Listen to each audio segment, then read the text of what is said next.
Hey friends, this is me एलेक्सर और बहुत स्वागत है आप सभी का मेरे यूट्यूब चैनल एलेक्सर वॉच में। तो दोस्तों, मैं आपसे कुछ पूछना चाहता हूं, क्या आप ये वीडियो पहले देख रहे हो और अभी तक आपने हमारे यूट्यूब चैनल पर जो अपलोड हुआ था भारत का संवैधानिक इतिहास, वो वाला वीडियो अभी तक आपने नहीं देखा है? तो दोस्तों, मैं आपको सजेस्ट करूंगा कि आप जाके पहले भारत का संवैधानिक इतिहास वाला वीडियो देख लो, क्योंकि दोस्तों मैंने जो भारत का संवैधानिक इतिहास वाला वीडियो अपलोड किया था उसमें मैंने 5 चार्टर एक्ट के बारे में बताया था। और दोस्तों, आज जो मैं इस वीडियो में क्वेश्चन पूछने वाला हूं वो उन्हीं 5 चार्टर से रिलेटेड है। तो दोस्तों, अगर आपने अभी तक भारत का संवैधानिक इतिहास वाला वीडियो नहीं देखा है तो आपको इस वीडियो के जो क्वेश्चन है उनको आंसर करने में थोड़ी सी दिक्कत होगी। तो दोस्तों, मैं इसीलिए आपको सजेस्ट करना चाहता हूँ कि आप जाके पहले भारत का संवैधानिक इतिहास वाला वीडियो देखो, फिर वापस इस वीडियो पे आओ और इस वीडियो के क्वेश्चन के जो आंसर है वो आप दो। तो दोस्तों, आज के इस वीडियो में लोग क्वेश्चन पूछने वाले हैं टोटल 20 और 20 क्वेश्चन पूछूंगा मैं। कैसे? सबसे पहले मैं आपको क्वेश्चन बताऊंगा और मैं क्वेश्चन का जो आंसर है उसको ब्लर कर दूंगा। जब तक मैं क्वेश्चन का आंसर रिवील नहीं करूंगा तब तक वो क्वेश्चन का आंसर ब्लर रहेगा। और दोस्तों, मैं आपको एक और चीज बोल देना चाहता हूँ कि ये जो क्वेश्चन है ये बहुत ही ज्यादा इंपॉर्टेंट है। ये 20 के 20 क्वेश्चन बहुत इंपॉर्टेंट है, तो आप इनको अच्छे से याद कर लेना। और मैं आपको एक बार फिर से बोल देना चाहता हूँ कि अगर आपने अभी तक भारत का संवैधानिक इतिहास वाला वीडियो नहीं देखा है तो जल्दी से जाकर भारत का संवैधानिक इतिहास वाला वीडियो देखो, फिर इस वीडियो पे आओ और क्वेश्चन के आंसर दो। और दोस्तों, मैं आपसे पूछना चाहता हूँ कि आप मेरे YouTube चैनल पर फर्स्ट टाइम आए हो, अगर हाँ तो ये जो लाल बटन है इसे प्रेस करो। जब आप सब्सक्राइब बटन को प्रेस करोगे तो साइड से एक बेल आइकन निकल के आएगा, जिसे आपको ऑल पे सेट करना है दोस्तों, जिससे हमारे नए वीडियोस आप तक सबसे पहले पहुंचते हैं।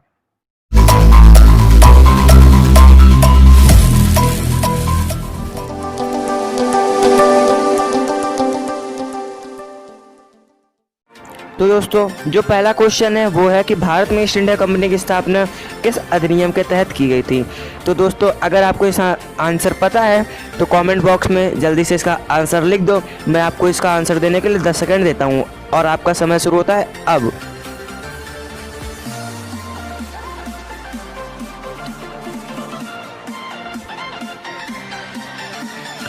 तो दोस्तों, मैं आशा करता हूं कि आपने इसका सही आंसर कमेंट बॉक्स में लिख दिया होगा।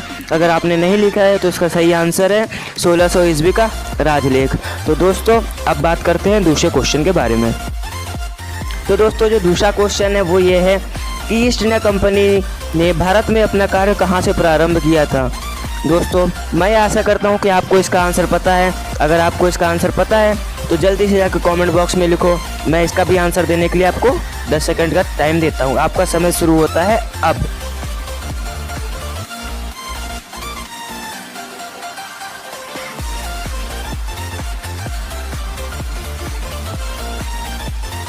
तो दोस्तों, आपका टाइम अप हो गया है और मैं आशा करता हूँ कि आपने इसका सही आंसर दे दिया होगा। अगर आपने नहीं दिया है तो इसका सही आंसर है सूरत। ईस्ट इंडिया कंपनी ने अपना कार्य सूरत से प्रारंभ किया था।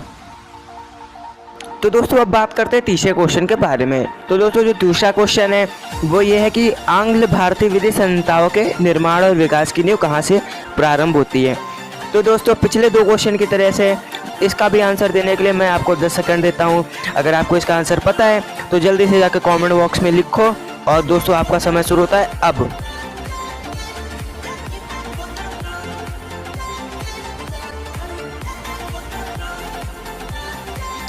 तो दोस्तों, आपका टाइम अप हो गया है। अगर दोस्तों आपने इसका आंसर 1600 ईस्वी के चार्टर एक्ट से लिखा है तो इसका आंसर सही है, क्योंकि आंग्ल भारतीय विधि संहिताओं के निर्माण और विकास की नींव 1600 ईस्वी के चार्टर एक्ट से ही रखी गई थी। तो दोस्तों, अब बात करते हैं चौथे क्वेश्चन के बारे में, जो कि है इंग्लैंड में स्थित निदेशक बोर्ड का विधि निर्माण का अधिकार किस चार्टर के द्वारा गवर्नर जनरल और उसकी परिषद में विहित किया गया? तो दोस्तों, पुराने क्वेश्चंस की तरह इस क्वेश्चन के लिए भी आपको 10 सेकंड का समय मिलता है और दोस्तों, आपका समय शुरू होता है अब।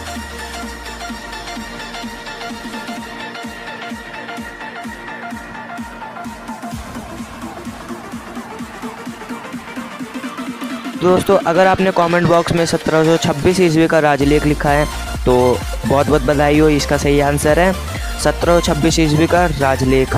इसी के द्वारा इंग्लैंड में स्थित जो विधि निर्माण का अधिकार था वो गवर्नर जनरल की परिषद में विहित कर दिया गया। तो आइए दोस्तों, अब बात करते हैं 5वें क्वेश्चन के बारे में, जो कि है किस अधिनियम के द्वारा कंपनी के गवर्नर जनरल का पद सृजित किया गया था। तो दोस्तों पुराने क्वेश्चंस की तरह ही इसका भी आंसर देने के लिए आपको 10 सेकंड का समय मिलेगा। अगर दोस्तों आपको इसका आंसर पता है तो आप जल्दी से जाके इसका आंसर कमेंट बॉक्स में लिख दो और आपका समय शुरू होता है अब।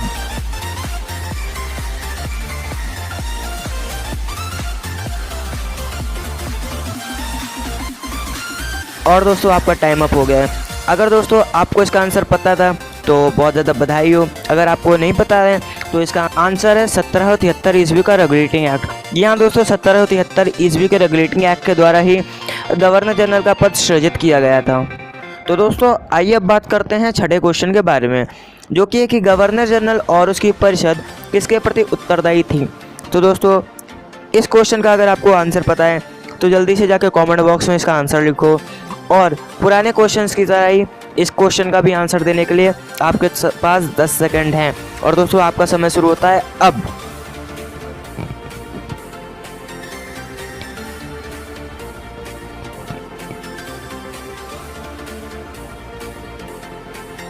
तो दोस्तों आपका टाइम अप हो गया है। अगर दोस्तों आपने इसका आंसर दिया है निदेशक बोर्ड के प्रति तो दोस्तों बहुत ज़्यादा बधाई हो, आपको ये आंसर सही है।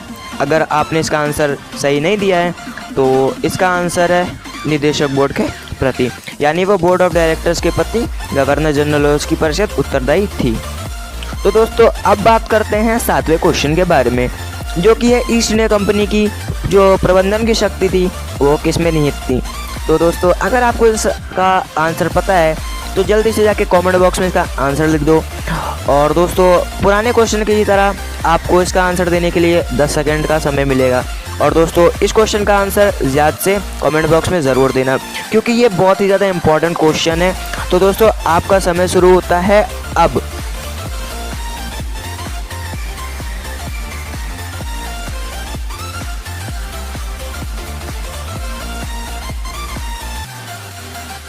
तो दोस्तों आपका टाइम अप हो गया है। अगर दोस्तों आपने इसका आंसर लिखा है गवर्नर जनरल उसकी परिषद तो ये आंसर सही है। अगर आपने इसका आंसर गलत लिखा है तो कोई बात नहीं, आप इस क्वेश्चन का आंसर याद से याद कर लेना गवर्नर जनरल और उसकी परिषद।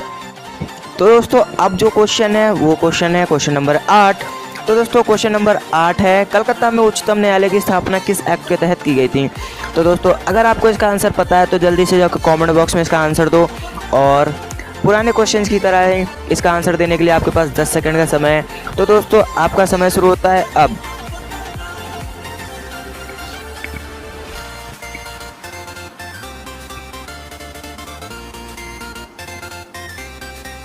और दोस्तों आपका टाइम अप हो गया है। अगर आपको इसका आंसर पता था और अगर आपने इसका आंसर लिखा है रेगुलेटिंग एक्ट के तहत तो दोस्तों बहुत ज़्यादा बधाई हो, आपका ये आंसर सही है। अगर आपने गलत आंसर लिखा है तो कोई बात नहीं, आप इस क्वेश्चन को भी याद कर लो क्योंकि ये भी इम्पॉर्टेंट क्वेश्चन है बट इतना इम्पॉर्टेंट नहीं है, लेकिन ये इम्पॉर्टेंट क्वेश्चन है। ये आपको क्वेश्चन पेपर में देखने को कहीं ना कहीं ज़रूर मिलेगा। तो दोस्तों अब बात करते हैं क्वेश्चन नंबर 9 के बारे में। और दोस्तों जो क्वेश्चन नंबर 9 है वो है किसके सिफारिश पर रेगुलेटिंग एक्ट पारित हुआ था। तो दोस्तों अगर आपको इसका आंसर पता है तो जल्दी से जाके कमेंट बॉक्स में इसका आंसर दो और पुराने क्वेश्चन की तरह आपको इसका आंसर देने के लिए 10 सेकंड का समय मिलेगा। और दोस्तों आपका 10 सेकंड का समय शुरू होता है अब।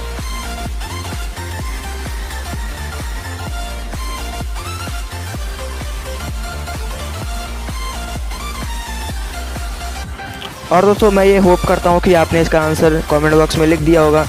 अगर दोस्तों आपने इसका आंसर गुप्त समिति लिखा है तो बिल्कुल सही आंसर है आपका। अगर आपने इसका आंसर गुप्त समिति नहीं दिया है तो दोस्तों मैं ये बता देना चाहता हूँ कि ये जो जितने भी सारे क्वेश्चन हैं ये मैं जो लास्ट वीडियो पोस्ट किया था मैंने भारत का संवैधानिक इतिहास उससे रिलेटेड है। आप जाके इन सारे चीज़ों को एक बार फिर से देखो और फिर इसका आंसर देने के लिए इस वीडियो पर वापस से आओ। तो आइए दोस्तों अब बात करते हैं क्वेश्चन नंबर 10 के बारे में, जो कि है कोलकाता में जो उच्चतम न्यायालय था उसके मुख्य न्यायाधीश कौन थे। दोस्तों अगर आपको इसका आंसर पता है तो जल्दी से जाके इसका आंसर कमेंट बॉक्स में लिखो और मैं आशा करता हूँ कि आपको इसका आंसर ज़रूर पता होगा। अगर दोस्तों आपको इसका आंसर पता है तो जल्दी से कमेंट बॉक्स में इसका आंसर दो। पुराने क्वेश्चन की तरह ही इसका आंसर देने के लिए भी आपके पास 10 सेकंड का समय है। और दोस्तों आपका समय शुरू होता है अब।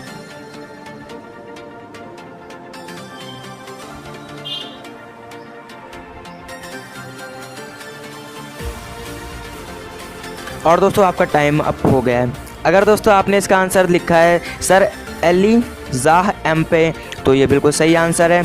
अगर आपने इसका आंसर सही नहीं दिया है तो मैं आपसे फिर बोलता हूँ कि आप जाके पहले भारत का संवैधानिक इतिहास वाला जो वीडियो मैंने अपलोड किया है उसको आप देखो, फिर इस वीडियो में वापस से आओ और इससे जितने भी आपको क्वेश्चंस दिखे हैं उनका आंसर आप दे पाओगे, क्योंकि जितने भी क्वेश्चंस मैं इस वीडियो में पूछ रहा हूँ वो सारे उसी वीडियो से रिलेटेड हैं। तो दोस्तों मैं आपको फिर से बोलना चाहता हूँ कि आप जाओ पहले वो वाला वीडियो देखो, फिर उसके बाद इस वीडियो पे वापस से आओ। आइए दोस्तों अब बात करते हैं क्वेश्चन नंबर 11 के बारे में। और दोस्तों जो 11 नंबर का क्वेश्चन है वो है, कलकत्ता में जो उच्चतम न्यायालय था उसके टोटल कितने न्यायाधीश थे। दोस्तों अगर आपको इसका आंसर पता है तो जल्दी से आकर कमेंट बॉक्स में इसका आंसर दो, और पुराने क्वेश्चन की तरह ही आपको इसका आंसर देने के लिए 10 सेकंड का समय मिलेगा। और दोस्तों आपका समय शुरू होता है अब।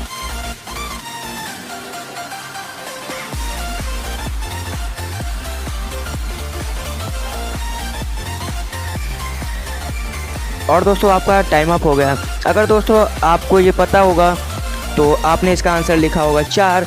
अगर आपको नहीं पता है तो इसका जो राइट आंसर है वो है 4। जी हाँ दोस्तों, जो कलकत्ता में स्थित उच्चतम न्यायालय था उसके टोटल 4 न्यायाधीश थे, एक मुख्य न्यायाधीश व 3 अन्य न्यायाधीश। तो दोस्तों अब जो मैं क्वेश्चन नंबर 12 के बारे में बात करने वाला हूँ, दोस्तों ये क्वेश्चन बहुत ही ज़्यादा इम्पॉर्टेंट है, आप इसको याद से याद कर लेना। तो दोस्तों जो क्वेश्चन नंबर 12 है वो है, बंगाल का जो प्रथम गवर्नर जनरल था वो कौन था। तो दोस्तों ये क्वेश्चन बहुत ही ज़्यादा इम्पॉर्टेंट है, आप इसका आंसर याद से ज़रूर कमेंट बॉक्स में दो। और दोस्तों अगर आपको इसका आंसर पता है तो आप ज़रूर इसका आंसर कमेंट बॉक्स में दोगे। और दोस्तों पुराने क्वेश्चन की तरह आपको इसका आंसर देने के लिए 10 सेकंड का समय मिलेगा। और दोस्तों आपके 10 सेकंड का समय शुरू होता है अब।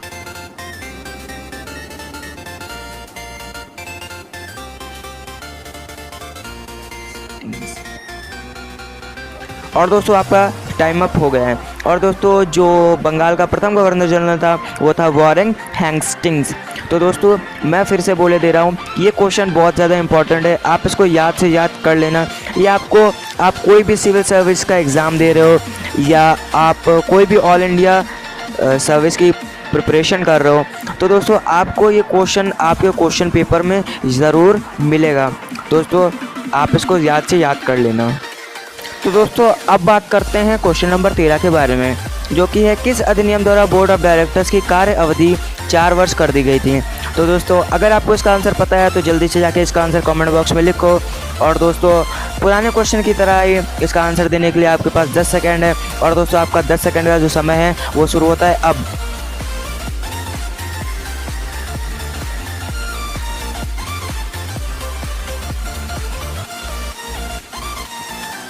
और दोस्तों आपका टाइम अप हो गया है। अगर दोस्तों आपको इसका आंसर पता होगा तो आपने इसका आंसर रेगुलेटिंग एक्ट लिखा होगा।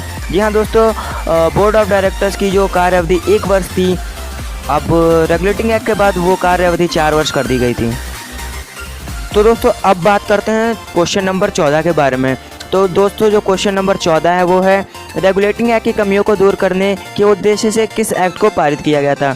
तो दोस्तों अगर आपको इसका आंसर पता है तो जल्दी से जाके कमेंट बॉक्स में इसका आंसर दो। और पुराने क्वेश्चन की तरह इसका आंसर देने के लिए आपके पास 10 सेकंड है। और दोस्तों आपका 10 सेकंड का समय शुरू होता है अब।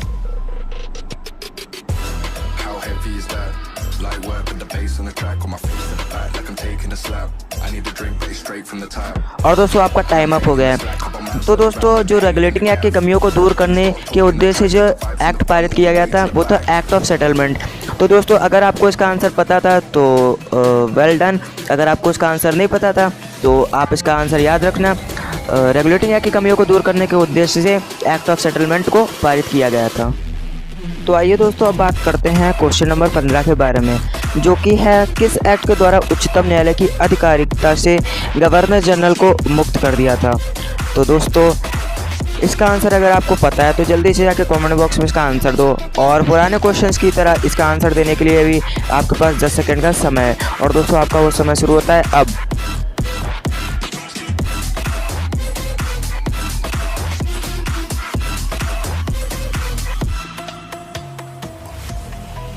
और दोस्तों आपका टाइम अप हो गया है। अगर दोस्तों आपने इसका आंसर एक्ट ऑफ सेटलमेंट लिखा है तो आपका ये आंसर सही है, क्योंकि एक्ट ऑफ सेटलमेंट के द्वारा ही उच्चतम न्यायालय की आधिकारिकता क्षेत्र से गवर्नर जनरल इन काउंसिल को मुक्त कर दिया गया था। तो आइए दोस्तों अब बात करते हैं क्वेश्चन नंबर 16 के बारे में, जो कि है उच्चतम न्यायालय की राजस्व अधिकारिता को किस एक्ट द्वारा खत्म कर दिया गया था। तो दोस्तों मेरे को पक्का यकीन है कि आपको इसका आंसर पता होगा। अगर आपको इसका आंसर पता है तो जल्दी से जाके कमेंट बॉक्स में इसका आंसर दो, और पुराने क्वेश्चन की तरह ही इसका आंसर देने के लिए भी आपके पास 10 सेकंड है। और दोस्तों आपका 10 सेकंड का समय जो है वो शुरू होता है अब से।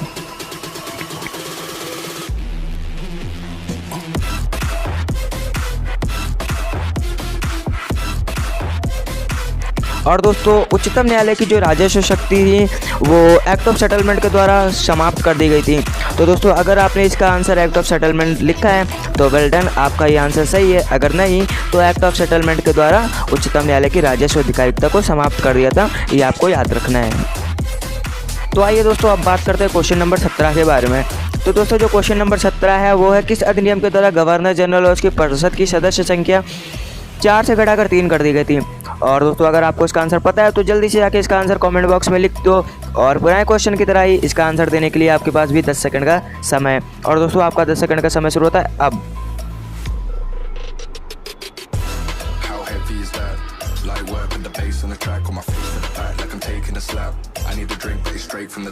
तो दोस्तों आपका टाइम अप हो गया है। अगर दोस्तों आपने इसका आंसर पीट्स इंडिया एक्ट के द्वारा लिखा है तो आपका ये आंसर बिल्कुल सही है।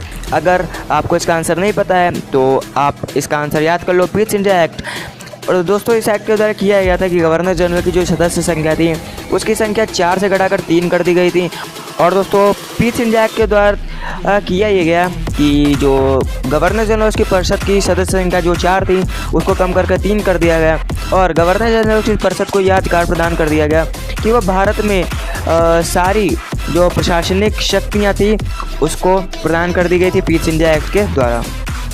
और दोस्तों अब बात करते हैं क्वेश्चन नंबर 18 के बारे में। तो दोस्तों जो क्वेश्चन नंबर 18 है वो है किस अधिनियम के द्वारा प्रांतीय परिषद की सदस्य संख्या 4 से घटाकर 3 कर दी गई थी। और दोस्तों अगर आपको इसका आंसर पता है तो जल्दी से जाके इसका आंसर कमेंट बॉक्स में दो, और पुराने क्वेश्चन की तरह ही इसका आंसर देने के लिए भी आपके पास 10 सेकंड है। और दोस्तों जो आपका 10 सेकंड का समय है वो शुरू होता है अब।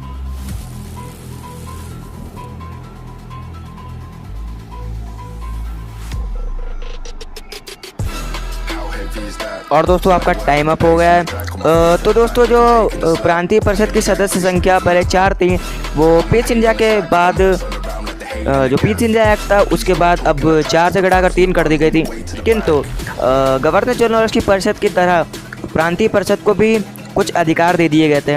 अब किया यह गया कि गवर्नर जनरल और उसकी परिषद जो थी उसको पीट्स इंडिया एक्ट के बाद भारत में प्रशासन की सारी शक्तियाँ दे दी गई, और इस एक्ट के द्वारा किया यह गया कि जो उस प्रांत का जो सेनापति होगा वो इन्हीं 3 सदस्यों में से चुने जाने का निश्चय कर दिया गया पीट्स इंडिया एक्ट के बाद में। तो दोस्तों अब बात करते हैं आज के सेकंड लास्ट क्वेश्चन यानी कि क्वेश्चन नंबर 19 के बारे में। तो दोस्तों ये क्वेश्चन है किस अधिनियम के द्वारा कंपनी के कर्मचारियों को उपहार लेने के लिए प्रतिबंधित कर दिया था। तो दोस्तों अगर आपको इसका आंसर पता है तो जल्दी से आके कमेंट बॉक्स में इसका आंसर दे दो, और पुराने क्वेश्चन की तरह इसका भी आंसर देने के लिए आपके पास 10 सेकंड का समय है। और दोस्तों आपको जो 10 सेकंड का समय है वो शुरू होता है अब।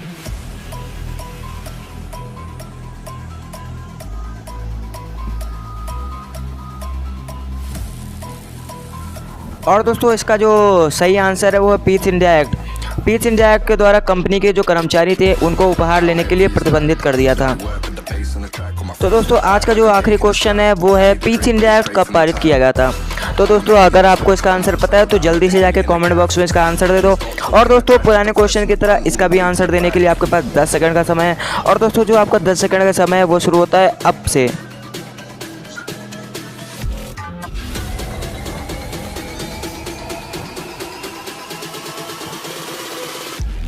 और दोस्तों आपका टाइम अप हो गया, और मैं आशा करता हूँ कि आपने इस क्वेश्चन का आंसर कमेंट बॉक्स में रख दिया होगा। और दोस्तों जो इसका सही आंसर है वो है पीट्स इंडिया एक्ट जब पारित हुआ था वो था 1784 ईस्वी का समय जब पीट्स इंडिया एक्ट पारित हुआ था। तो दोस्तों आज के वीडियो में बस इतना ही, और दोस्तों मैं यह आशा करता हूँ कि आज का वीडियो आपको पसंद आया। दोस्तों अगर आप मेरे YouTube चैनल पर फर्स्ट टाइम आए हो तो जल्दी से जाके लाल वाले बटन को प्रेस करो, वहाँ से साइड से एक बेल आइकन निकलेगा जिसको आपको ऑल पे सेट करना है। और दोस्तों अगर आपका कोई भी भाई बहन या कोई भी फैमिली मेम्बर या कोई भी रिलेशन वाला या कोई भी फ्रेंड अगर IAS PCS या किसी भी सिविल सर्विसेज की एग्ज़ाम जो होते हैं उनकी प्रिपरेशन कर रहा है तो आप मेरा चैनल उनको सजेस्ट करो, और अगर आपको आज का वीडियो पसंद आया तो दोस्तों लाइक शेयर सब्सक्राइब कमेंट ज़रूर करना। और दोस्तों तो आज बस मैं इतना ही कहना चाहता हूँ कि अभी हम लोगों का चैनल उतना अच्छा सपोर्ट आपका नहीं पा रहा है जितना अच्छा सपोर्ट हमको चाहिए। तो दोस्तों मैं यही कहूँगा कि आप इस वीडियो को जितना हो सके ज़्यादा से ज़्यादा शेयर करो, जिससे जो हमारा यूट्यूब चैनल अभी नया है उसको थोड़ा सा सपोर्ट हो। और दोस्तों फिर मैं और भी अच्छे अच्छे वीडियोज़ पोस्ट करूँगा। तो दोस्तों मिलते हैं नेक्स्ट वीडियो में। Bye bye.